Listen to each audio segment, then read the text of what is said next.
1892, Brazoria. 3 headless bodies on the San Bernard River. On March 1st, 1892, 4 men and a boy of 16 drove a wagon and 3 horses into Brazoria County from Fort Bend County. They were on their way to Velasco, the town standing on the coast at the mouth of the Brazos River. In the party were Steve Cravey, James Cravey, Frank Holland, and Rome, the boy, plus an old man named Mr. Smith. On March 11th, after conducting their business, they camped near Milliken's Bayou, where the bayou empties into the San Bernard River. 4 days later, a man identified only as Mr. Woolley discovered a wagon in the bayou. He and his neighbors pulled it out of the water. They found 3 bodies buried on the bank of the river. The head, arms, and legs were gone, leaving only the trunks.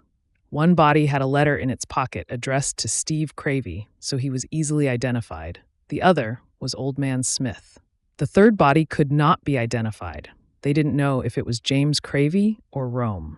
2 weeks later, the Brazoria County District Attorney, John Pinckney, and a detective completed their investigation after visiting the site of the crime.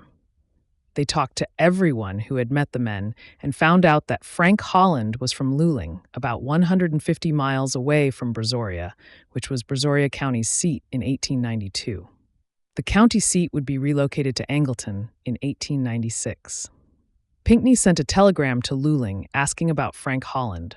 From the Luling sheriff's response, he learned that Holland and a boy of 16 or 18 had come into Luling in the right time frame, and both were there. Pinckney knew they were the murderers and asked for them to be detained.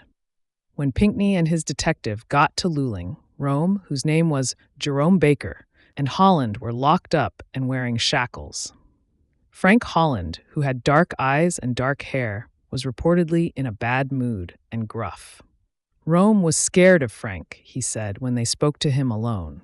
Rome confessed, telling authorities that he and Holland had shot the other 3 while they were sleeping, robbed them, and butchered their bodies to keep anyone from knowing who they were.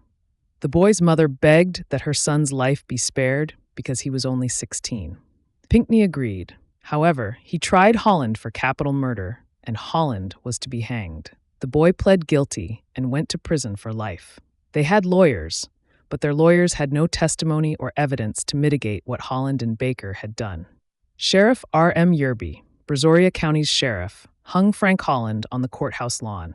Yerby suffered a deep depression the next 2 years and quit as sheriff. He took his own life with a gun in a Brazoria saloon because he had to put Frank Holland to death by hanging.